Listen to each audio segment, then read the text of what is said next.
Assalamualaikum warahmatullahi wabarakatuh.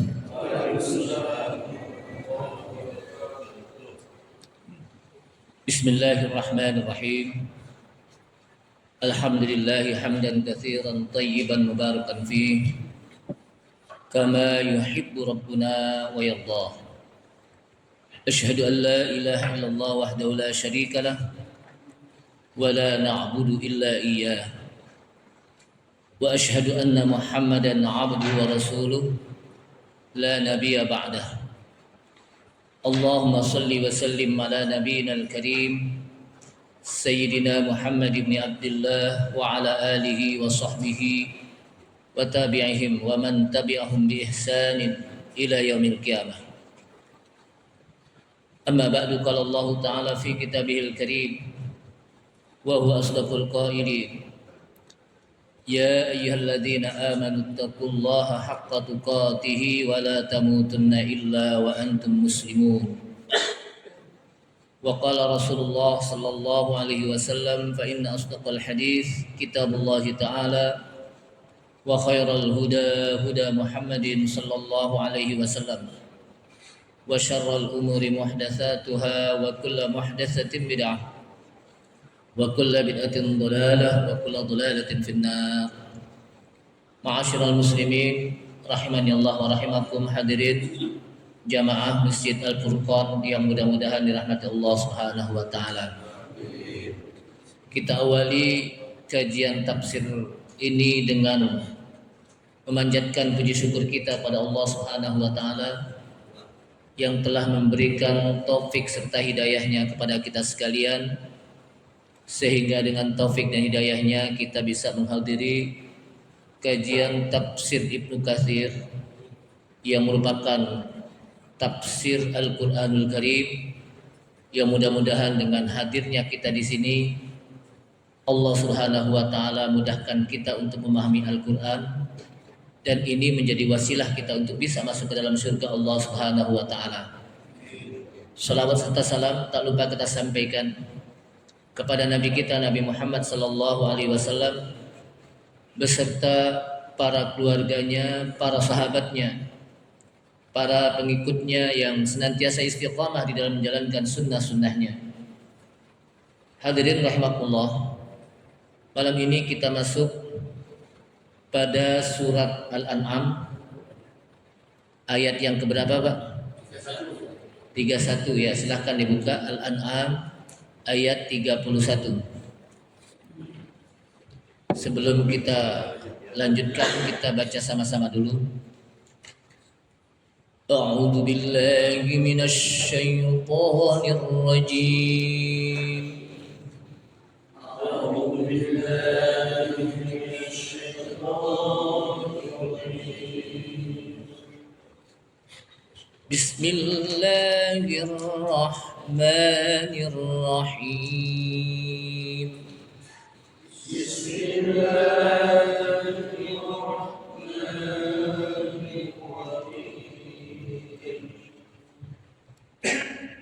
Qad khasira alladhina kadzabu bi liqa'illahi hatta idza ja'atuhumus sa'atu baghtah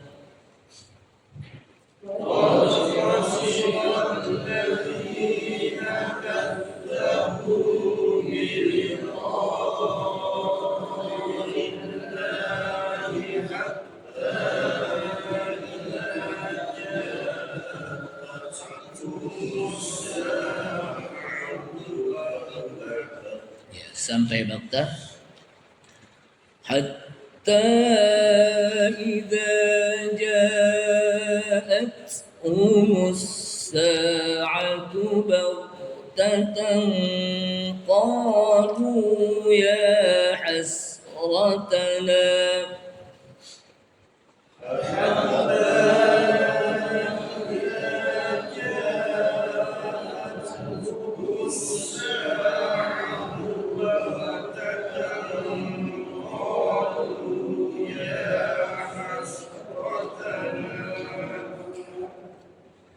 قالوا يا حسرتنا على ما فرطنا فيها وهم يحملون أوزارهم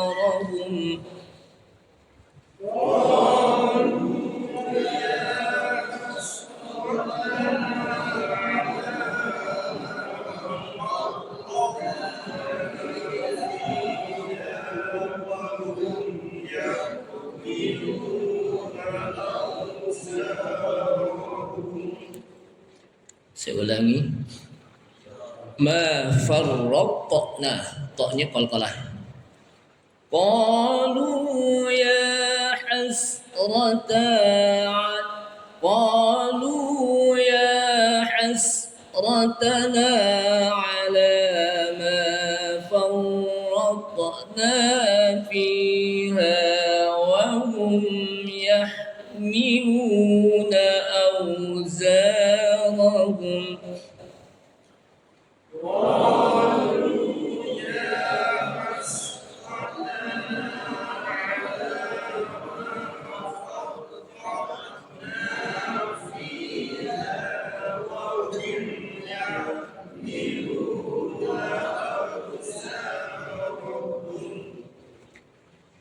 وهم يحملون أوزارهم على ظهورهم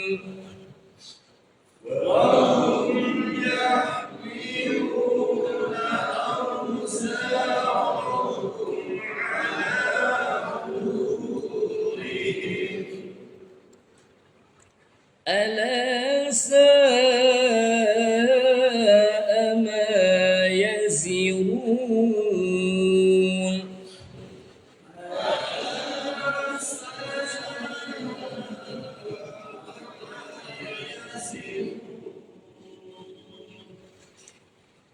وما الحياة الدنيا إلا لعب وللدار الآخرة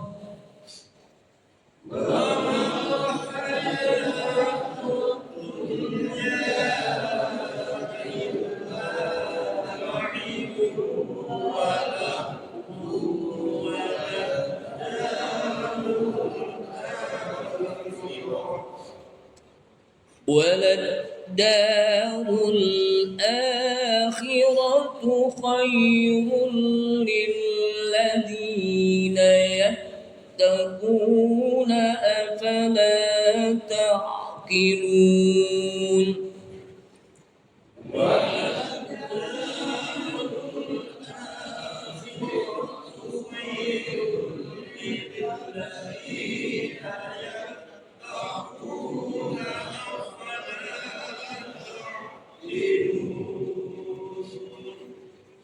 وللدار الآخرة خير للذين يتقون أفلا تعقلون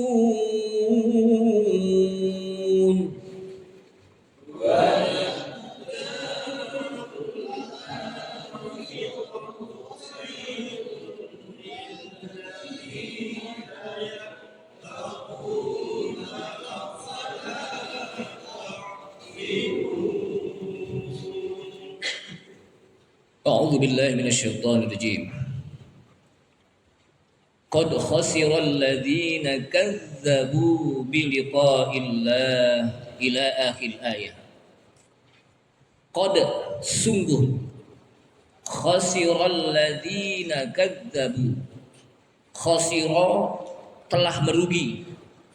Jadi sungguh telah merugi alladzina kadzabu, orang-orang yang telah mendustakan, mereka-mereka yang telah mendustakan biliqa'illah, dengan perjumpaan mereka kepada Allah. Jadi mendustakan sini adalah merugi orang-orang yang tidak percaya terhadap perjumpaan mereka kepada Allah Subhanahu wa taala nanti di akhirat. Hatta idza ja'athumus sa'atu baghtah. Hatta sehingga idza ja'athum apabila datang kepada mereka as-sa'atu hari kiamat. Jadi kata hari kiamat itu dalam Al-Qur'an disebut as-sa'ah. Karena banyak nama-nama hari kiamat dalam Al-Qur'an. As-sa'ah, al-qiyamah atau yaumul qiyamah, kadang-kadang al-qari'ah, az-zalzalah, sesuai dengan kondisi hari kiamat. Hatta idza ja'athumus sa'atu baghtatan. Sehingga apabila datang kepada mereka hari kiamat baghtatan dengan sekonyong-konyong, tiba-tiba. Qalu, mereka pun mengatakan, ya hasratana ala ma farratna fiha. Ya hasratana, satu ungkapan penyesalan. Wah, sangat rugi kami nih. Kalau bahasa kita. Ya hasratana, wah sangat rugi kami nih. Ala ma farratna fiha. Atas apa yang kami pernah keledor di dalam kehidupan dunia. Wa hum yahmiluna awzarahum.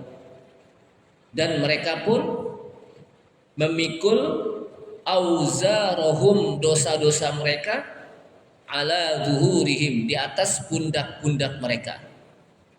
Ketika di hari kiamat mereka menyesal atas keteledoran mereka di dalam melakukan amal, sehingga di hari kiamat mereka pun akan memikul dosa-dosa mereka di pundak-pundak mereka. Ala sa'a ma yazirun. Alangkah buruknya apa yang mereka pikul berupa dosa-dosa mereka. Wa mal hayatud dunya illa la'ibun wa lahwun.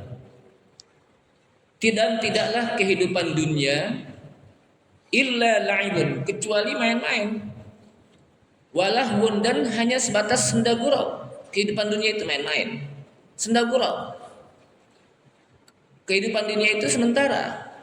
Ketika kita main-main, senda gurau, capek, selesai kehidupan kita. Walad darul akhiratu khairul lil ladzina yattaqun. Dalam taukid walad darul akhirah, dan sungguh kehidupan akhirat itu khairul lil ladzina yattaqun, itu lebih baik bagi orang-orang yang bertakwa. Afala ta'qilun. Kenapa mereka tidak mau berpikir? Jamaah sekalian rahimakumullah, ayat ini menjelaskan kepada kita tentang di mana Allah Subhanahu wa taala memberitahukan orang-orang yang merugi, mereka yang berani mendustakan untuk berjumpa pada Allah Subhanahu wa taala. Sementara ayat sebelumnya Allah Subhanahu wa taala mengatakan walau tara uqifu ala rabbihim qala alaysa hadza bil haqq qalu bala wa rabbina qala fadzuqul adzaba bima kuntum takfurun. Dan kalaulah kalian melihat ketika mereka diperlihatkan, dipertemukan di hadapan Allah Subhanahu wa taala, qala, maka kata Allah Subhanahu wa taala, alaysa hadza bil haqq. Tidakkah ini benar, di mana mereka melihat bagaimana neraka, diperlihatkan dengan mata kepala mereka neraka? Tidakkah ini hak? Qalu bala wa rabbina. Mereka pun mengatakan, iya betul. Wahai Rabb kami, demi Rabb kami. Maka kata Allah SWT, fadzuqul adzab. Kalau begitu rasakan ini adab. Bima kuntum takfurun, dengan sebab apa yang kalian kufurkan. Sedangkan ayat ini yang kita baca tadi adalah ayat di mana Allah Subhanahu wa taala menjelaskan tentang kerugian orang-orang yang mendustakan untuk berjumpa kepada Allah Subhanahu wa taala. Mereka tidak percaya bahwa nanti kita akan berjumpa kepada Allah Subhanahu wa taala, dan penyesalan mereka apabila datang kepada mereka as-sa'ah, hari kiamat. Dan hari kiamat datangnya itu adalah baghtah, mendadak, tiba-tiba. Jadi hari kiamat itu datangnya baghtatan, mendadak, tiba-tiba, sekonyong-konyong. Apalagi bahasa yang lain itu udah tiba-tiba, mendadak, ujuk-ujuk ya. Orang kita bilang apa? Ujuk-ujuk ya. Orang Sunda juga ujuk-ujuk ya. Jadi hari kiamat itu belum ada kalender merah. Ini kalender merah ini datang hari kiamat, enggak. Dia datang mendadak gitu. Tidak ada agenda di kalender 2024, 2025 dia enggak ada tulisannya gitu. Kenapa? Karena memang datang hari kiamat itu apa? Baghtatan, mendadak, dan semua orang enggak tahu. Rasulullah sallallahu alaihi wasallam saja ketika ditanya, "Ya Rasulullah, mata sa'ah, kapan datang hari kiamat?" Kata Rasulullah, "As-sa'im a'lamu bil mas'ul." Orang yang pertama itu tidaklah lebih mengetahui dari yang ditanya. Siapa yang bertanya? Jibril. Yang ditanya Nabi kita, Nabi Muhammad SAW itu, Jibril itu lebih tahu. Kenapa? Karena Jibril itu langsung dapat wahyu dari Allah SWT. Jadi artinya Rasulullah SAW nggak tahu tentang hari kiamat. Dan penyesalan mereka terhadap apa yang mereka teledorkan di dalam melakukan amal. Apa bahasa kita teledor itu? Lalaikan. Teledor itu apa? Apa yang mereka telah lalaikan berupa melakukan amal dengan apa yang telah lalu berupa keburukan dalam berbuat amal. Hatta idza ja'atuhumus sa'atu baghtatan, sehingga apabila datang kepada mereka baghtat as-sa'ah, hari kiamat, baghtatan, dengan tiba-tiba, qalu, maka mereka akan mengatakan, ya hasratana ala ma farratna, wah rugi kami, kata mereka dengan ucapan penyesalan, wah sangat rugi kami, ala ma farratna fiha, atas apa yang kami telah berbuat teledor ketika melakukannya, fiha, di dalamnya. Nah, kata-kata fiha di sini ada dua pengertian, ihtimal. Kalau dalam bahasa Arab itu apa? Dua pengertian itu ihtimal. Bisa kata-kata fiha itu mereka teledor dalam kehidupan kehidupan di dunia saat mereka melakukan amal. Jadi sehingga mereka mengatakan ya hasrotana, wah celaka kami. Jadi pada saat kehidupan di dunia mereka teledor sehingga mereka menyesal. Kemudian ihtimal yang kedua, makna yang kedua adalah negeri akhirat, di mana mereka menyesal pada saat di akhirat perkara yang dia lihat di dalam akhirat itu mereka menyesal. Menyesal, kenapa kok dulu nggak begini nih? Dulu saya tidak melakukan amal yang baik sehingga di akhir ini seperti ini nih. Nah, jadi kata-kata fiha itu bisa auduhu alal hayah, yaitu kembalinya kepada kehidupan di dunia dengan berbuat amal. Bisa juga alad daril akhirah, kehidupan di negeri akhirat. Nah, ketika mereka menyesal, kenapa? Wa hum yahmiluna auzarahum ala zuhurihim. Ala sa'a ma yazirun. Dan mereka pun memanggul dosa-dosa mereka di atas punggung-punggung mereka. Apa manggul itu? Memanggul itu mikul ya, sama juga ya. Jadi mereka manggul, mereka pikul dosa-dosa mereka ala zuhurihim, di atas punggung-punggung mereka, dan ala sa'ama yazirun, dan itu alangkah buruknya apa yang mereka pinggul, apa yang mereka pikul berupa dosa-dosa mereka. Itu yang paling buruk, kerjaan yang paling buruk apa? Memikul, memanggul dosa-dosa di atas punggung nanti di hari kiamat. Jamaah sekalian rahimakumullah, ada sebuah hadis yang diriwayatkan dalam Ibnu Abi Hatim. Ini disebutkan dari Abi Marzuq, di mana disebutkan qala yastaqbilul kafiru awil fajiru inda khurujihi min qabrihi ka aqbahi suwarihi.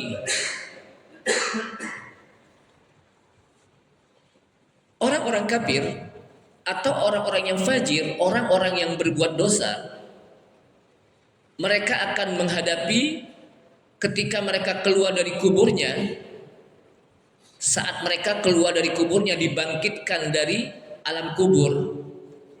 Nah, itu yang disebut dengan yaumul ba'tsi. Mereka akan menghadapi, atau juga pada saat mereka dikubur, kemudian mereka diperlihatkan sebuah makhluk yang rupanya sangat jelek. Rupanya apa? Sangat jelek. Dan baunya sangat, kalau bahasa kita bau bangke itu apa? Bau apa? Bangke baunya apa sih bangke? Bau busuk. Jadi udah rupanya sangat jelek, baunya sangat busuk. Kemudian orang itu mengatakan, "Man anta? Siapa anta? Siapa inti nih?" Tanya, karena kaget ngelihat orang yang seperti ini, model makhluk yang seperti ini dengan rupa yang paling jelek dan bau yang paling busuk. Ya. Kita bau bangkit tikus aja sebentar sedikit, ambil gini-gini, apalagi ini baunya dengan enak banget gitu. Sampai bertanya, "Man anta? Inti siapa ini?" Fayaqulu, "Au ma ta'rifuni? Tidakkah engkau mengenal saya?" Kata makhluk tersebut. Fayaqulu, "La, tidak, wallahi illa anna Allah qabbaha wajhaka wa anta narihaka." Demi Allah saya tidak kenal ente. Tumben. Anda baru ngelihat apa? Tumben sekarang nih. Dulu dunia apa? Enggak pernah melihat itu. Illa annallaha qabbaha wajhaka, kecuali bahwa Allah memburukkan muka ente nih. Muka ente kok nggak enak banget dilihat gitu. Wa anta narihaka, dan bau ente bau yang sangat busuk banget gitu. Dulu belum nggak ada masker nanti nih. Kalau ada masker kita masih apa? Bisa tutup. Borok-borok masker ya. Ya. Jadi nggak ada masker saat itu. Fayaqulu, kata makhluk tadi, "Ana amalukal khabith hakadha." Saya ini amalmu yang jelek saat kamu hidup di dunia. Saya ini amal kamu. Jadi amal itu memformalisasikan dirinya, membentuk dirinya seperti makhluk yang paling jelek, makhluk yang paling bau. Sehingga dia mengatakan, "Saya ini amalukal khabith hakadha." Saya ini amal kamu yang jelek dulu. Kuntu fid dunya, kunta fid dunya, engkau di dunia khabithal amal. Kunta fid dunya khabithal amal. Ente dulu waktu di dunia memiliki amal yang paling jelek. Nah, saya ini amal kamu. Dan juga kamu ketika di dunia amal kamu jelek sehingga berbau. Baunya apa? Busuk. Nah, saya amal kamu yang bau busuk nih. Udah jelek busuk. Ini amal kamu nih. Jadi membentuk amal tersebut, membentuk bentuk yang jelek dengan bentuk yang berbau.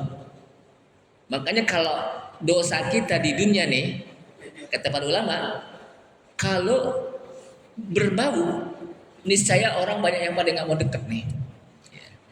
Untung aja kalau orang itu berbuat dosa nggak bau. Kalau bau mungkin paling bau. Kenapa? Udah kebanyakan dosa gitu. Nah, nanti akan diperlihatkan oleh Allah Subhanahu wa taala bagaimana amal seseorang.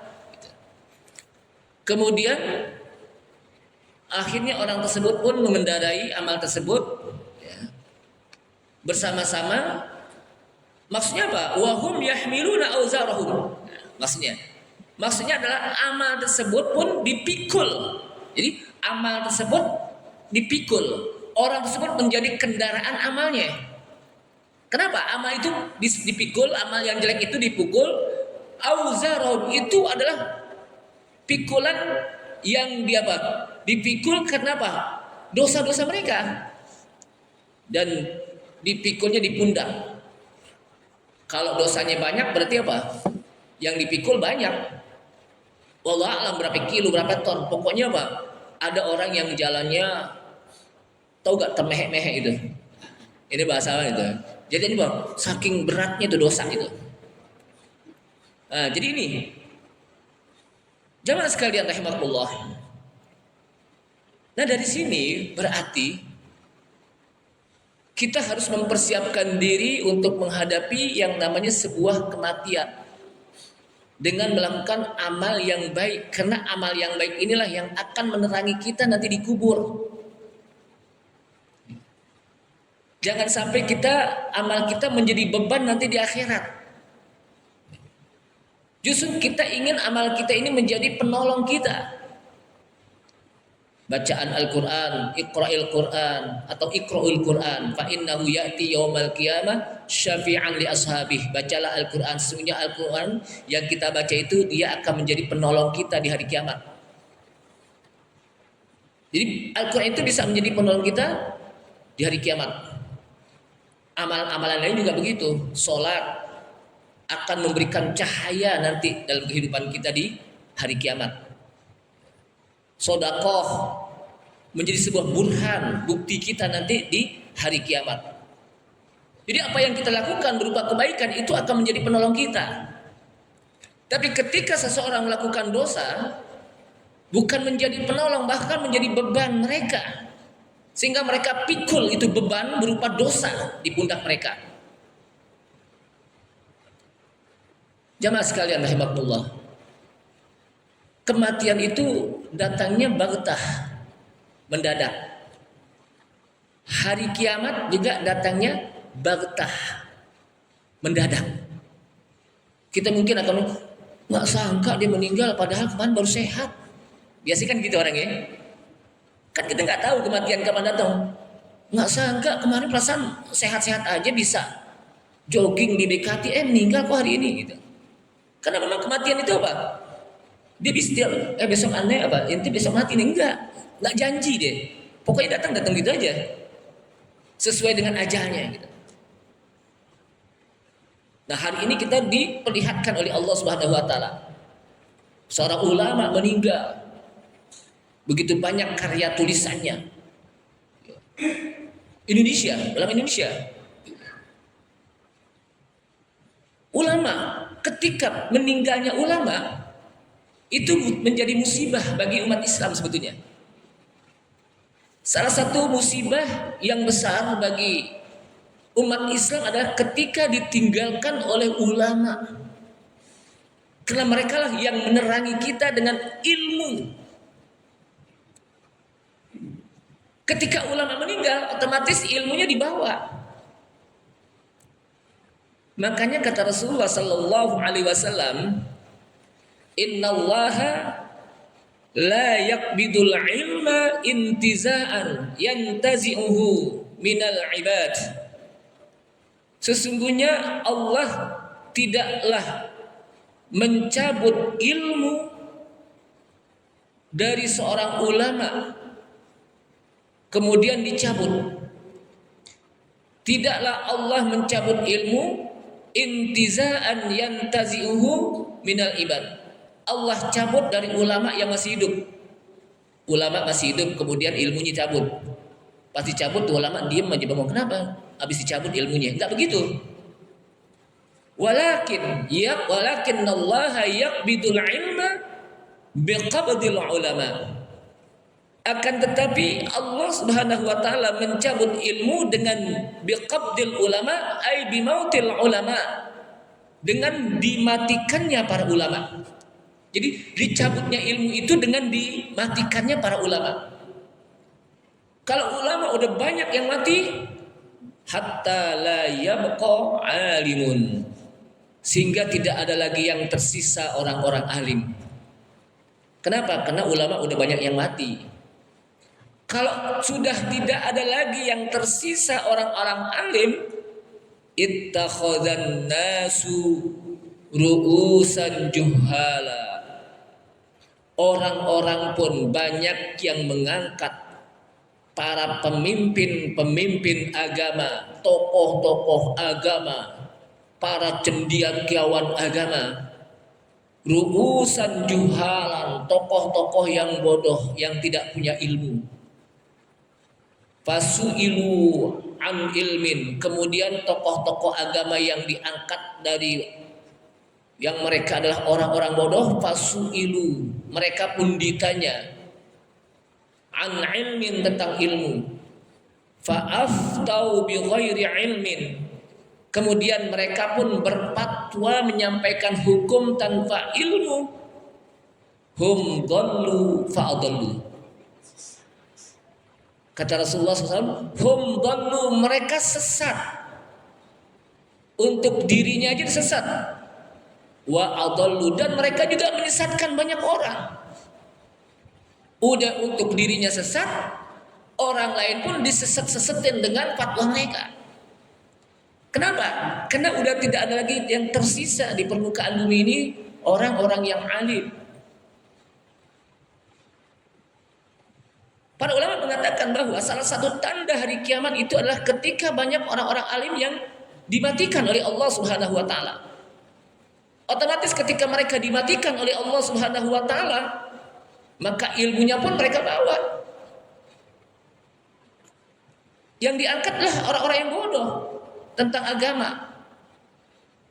Sehingga orang banyak yang tidak kenal bagaimana tentang apa? Ulama. Sehingga sekarang ini banyak orang melihat kalau yang namanya ulama itu bukan dari sisi ilmu, dari sisi amal. Yang dilihat adalah kalau pakaiannya gamisnya nggak lebar, ini bukan ulama nih. Kan gitu. Jadi penampilannya doang yang dilihat. Kalau sorbannya nggak lebar bukan ulama. Jadi yang dilihat apa? Cuma penampilan. Gitu. Padahal penampilan itu bisa menipu. Di zaman Rasulullah Sallallahu Alaihi Wasallam ada seorang yang namanya orang munafik datang kepada Rasulullah SAW, dan Rasulullah SAW tidak tahu bahwa itu orang munafik. Dilihat bagaimana penampilannya dengan pakaian-pakaian yang luar biasa, sama dengan para sahabat. Penampilannya juga begitu, retorikanya juga begitu. Akhirnya Rasulullah SAW diingatkan oleh Allah SWT dalam Al-Quran, ya wa minan nasi may yu'jibuka qawluhu fil hayatid dunya wa yushhidullaha ala ma fi qalbihi wa huwa ala kulli hisab. Kata Allah SWT, wa minan nasi, dan di antara manusia, may yu'jibuka qawluhu fil hayatid dunya, ada orang yang kalian terkagum-kagum terhadap ucapannya. Ketika dia datang, maka kalian akan terkagum-kagum terhadap ucapannya, penampilannya, retorikonya, bagaimana pakaiannya, Anda akan terkagum-kagum. Wa yushhidullaha ala ma fi qalbihi, dan dia pun menyampaikannya, berani menyaksikan bahwa apa yang disampaikan itu adalah atas nama Allah Subhanahu wa taala, Al-Qur'an, hadis. Tapi kata Allah SWT, wa huwa aladul khisab, padahal orang tersebut adalah orang yang paling memusuhi Anda. Ini orang yang datang itu orang yang memusuhi Anda. Artinya apa? Jangan Anda terkagum-kagum. Nah, oleh karena itulah jamaah sekalian rahimakumullah, mumpung masih banyak pengajian Al-Quran, menyampaikan hadis, menyampaikan Al-Quran dengan tafsir-tafsir yang mu'tabar, seperti kita pelajari sekarang tafsir Ibnu Katsir. Kita tahu bagaimana tafsir Ibnu Katsir, tafsir yang dipakai oleh para ulama-ulama Ahlussunnah wal Jamaah. Mempelajari hadis, mumpung masih ada, belajar. Jangan sampai satu persatu orang akan menyesal. Ya, coba dulu saya ngaji sama itu ustaz. Wah, coba dulu saya ngaji sama itu guru. Kalau udah meninggal.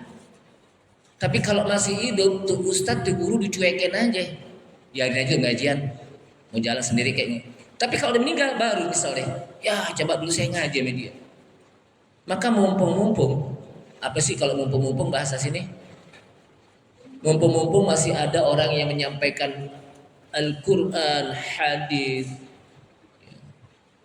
atas cara bagaimana ulama-ulama salaf menyampaikan. Itu kalau kita lihat tafsir hadis, Ibnu Katsir menjelaskan bagaimana ulama-ulama salaf menjelaskan tentang tafsir ini. Qatadah, kadang-kadang para sahabat menyampaikan tentang hadis ini. Lalu bagaimana para ulama menyampaikan. Jadi tafsir Al-Quran Ibnu Katsir ini tafsir yang dia Ibnu Katsir itu berusaha bagaimana Al-Quran ini betul-betul merupakan tafsir bil ma'sur. Apa bil ma'sur dulu? Tafsir yang berdasarkan Al-Quran, ditafsirkan dengan Al-Quran. Dulu pernah saya bahas ya. Tafsirul Qur'ani bil Qur'an, tafsirul Qur'ani bis sunnah, tafsirul Qur'ani bil athar. Itu 3. Tafsir bil ma'sur, jadi Ibnu Katsir itu kalau kita lihat dan saya baca, itu berusaha bagaimana agar tafsir Al-Quran itu betul-betul dijelaskan oleh tafsir dengan metode tafsir bil ma'sur. Apa itu? Tafsirul Quran bil Quran. Al-Quran dijelaskan dengan Al-Quran. Al-Quran ayat ini dijelaskan, kemudian ayat selanjutnya menjelaskan tentang ayat sebelumnya. Kemudian masuk kepada tafsirul Quran bis sunnah atau bil hadis. Al-Quran dijelaskan dengan hadis Rasulullah SAW. Kemudian tafsirul Quran bil asar. Al-Quran dijelaskan bagaimana asar pendapat para sahabat. Kenapa para sahabat diberikan wewenang untuk bisa menafsirkan Al-Quran? Sehingga para ulama tafsir memasukkan para sahabat termasuk juga masuk kepada tafsir. Menjelaskan apa? Al-Quran. Kenapa? Karena para sahabat orang yang mengalami turunnya Al-Quran. Sehingga Ibnu Mas'ud mengatakan, saya tahu Al-Quran itu turun kepada siapa dan di mana diturunkan. Kata Ibnu Mas'ud. Jadi para sahabat itu orang yang mengalami turunnya Al-Quran. Dan ketika mereka tidak paham, mereka langsung bisa bertanya kepada Rasulullah Sallallahu Alaihi Wasallam. Kemudian ulama tabi'ut tabi'in. Kenapa tabi'ut tabi'in juga diberikan untuk bisa menjelaskan Al-Quran? Kenapa ulama tabi'ut tabi'in adalah mereka orang yang belajar Al-Quran dari sahabat yang mengalami turunnya Al-Quran. Seperti Mujahid. Makanya kadang-kadang tafsir Al-Quran itu di situ disebutkan qala Mujahid. Mujahid ini adalah murid dari Ibnu Abbas radhiyallahu anhu. Beliau mempelajari Al-Quran langsung dari Ibnu Abbas. Dan kita tahu bagaimana Ibnu Abbas itu dikenal di dalam tafsir. Beliau sebagai ulama us-sahabah, min ulama is-sahabah, termasuk bagian dari ulama para sahabat. Ulamanya para sahabat. Beliau disebut dengan Bahrul Ulum, orang yang memiliki lautan ilmu. Beliau juga dikenal dengan Turjumanul Quran, orang yang paham betul tentang Al-Quran setelah Rasulullah SAW. Itu apa? Ibnu Abbas. Beliau pernah didoakan oleh Rasulullah SAW ketika masih bayi. Apa doa Rasulullah? Allahumma faqihu fiddin wa 'allimhu fit ta'wil. Ya Allah, berilah pemahaman Ibnu Abbas yang masih kecil apa? Fiddin, pemahaman agama yang mendalam. Wa 'allimhu fit ta'wil, dan ajarkanlah dia ilmu-ilmu tafsir. Maka akhirnya beliau menjadi min ulama is-sahabah. Masyiral muslimin rahmatullah.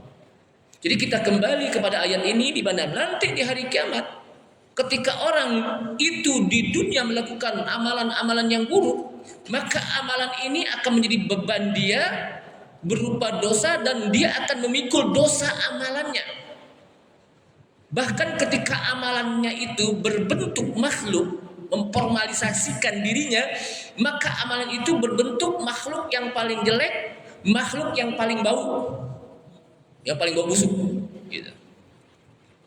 Kemudian dalam hadis lain juga disebutkan, di mana hadis tersebut dari As-Suda, laisa min rajulin zalimin yadkhulu qabrahu illa ja'ahu rajulun qabihul wajhi aswadul launi mantinur rihi wa alaihi thiyabun danasatun hatta yadkhula ma'ahu qabruhu. Disebutkan tidaklah dari seseorang yang zalim, seseorang yang zalim yang suka berbuat dosa, yadkhulu qabrahu, dia masuk ke dalam kuburnya, illa ja'ahu rajulun qabihun, kecuali nanti ketika dikubur yang akan menemaninya datang kepadanya seorang laki-laki yang qabihul wajhi. Ya, seorang laki-laki yang memiliki bentuk wajah yang paling jelek. Jadi nanti dia ditemani oleh seorang laki-laki yang sebetulnya itu amalnya tapi bentuknya laki-laki yang mukanya sangat jelek. Aswadul launi, warnanya sangat hitam. Tahu gak? Bapak punya dangdang gak? Di bawahnya itu pantat dangdang hitam apa putih itu? Hitam, gak ada yang putih ya. Lebih hitam dari itu. Lebih hitam dari pantat dangdang, tahu gak? Kalau bahasa gitu, orang Betawi bilang gitu.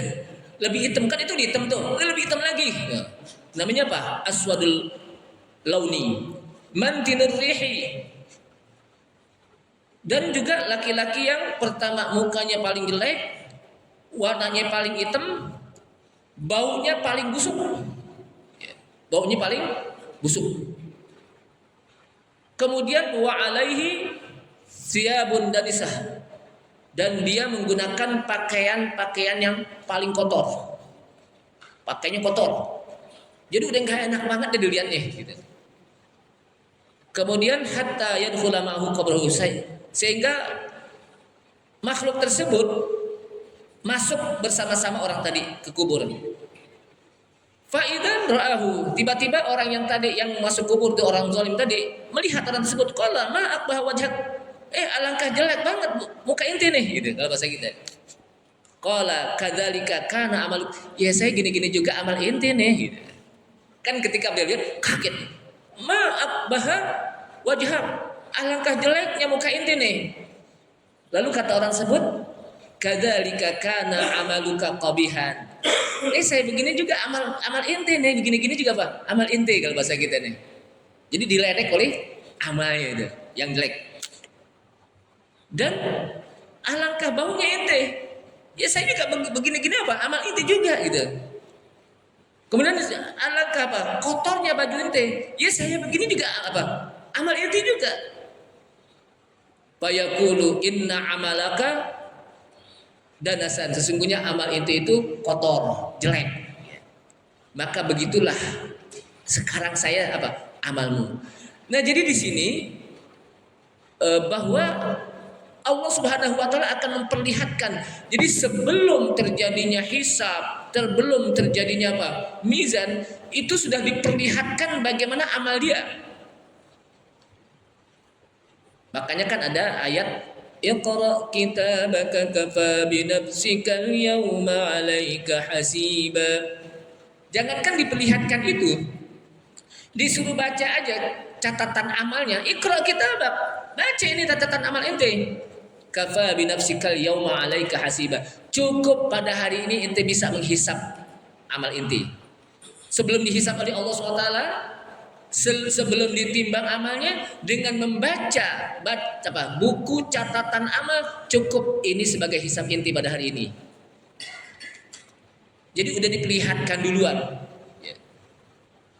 Maka dari sini jamaah sekalian, bagaimana kita bisa santai dalam kehidupan dunia ini dalam berbuat amal. Bagaimana kita bisa berleha-leha, entar aja sholat, entar aja baca Quran, entar aja ngaji. Bagaimana kita bisa entar aja dalam berbuat baik. Sementara umur kita semakin bertambah, kematian kita semakin mendekat, dan kita tidak tahu kapan datang kematian. Karena kematian, hari kiamat, ja'at humus sa'atu baghtatan, datang kepada mereka dengan tiba-tiba. Karena datang dengan tiba-tiba, kita nggak tahu.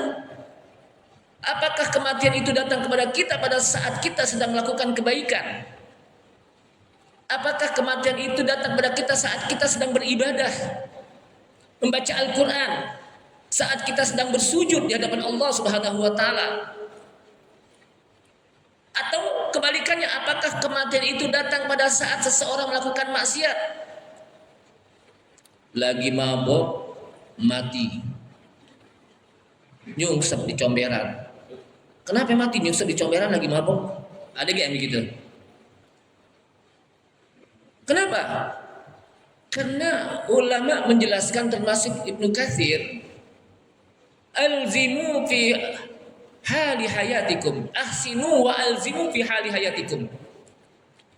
Hendaknya kalian, kata Ibnu Katsir, melazimkan untuk melakukan kebaikan-kebaikan, membiasakan diri untuk melakukan kebaikan-kebaikan.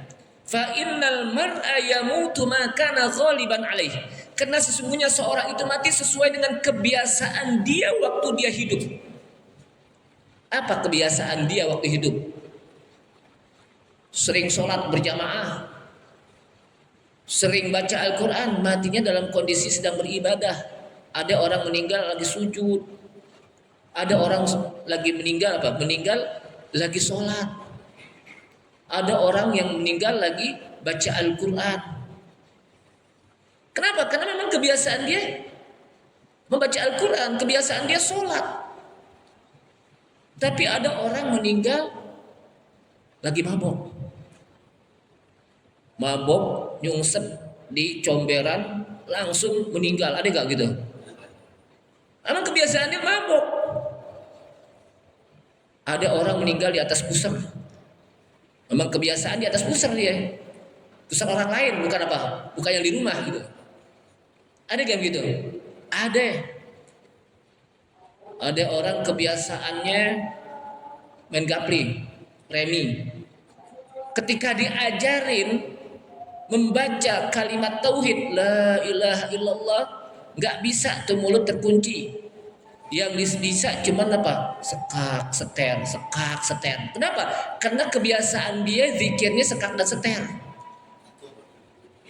Jadi kebiasaan itulah yang akan membawa kita saat akhir hayat kita. Sehingga hendaknya kita berbuat baik, membiasakan diri untuk melakukan kebaikan. Kebiasaan ini akan membawa kita untuk melakukan di akhir hayat kita. Sementara kata Rasulullah, innamal a'mal bi khawatimiha.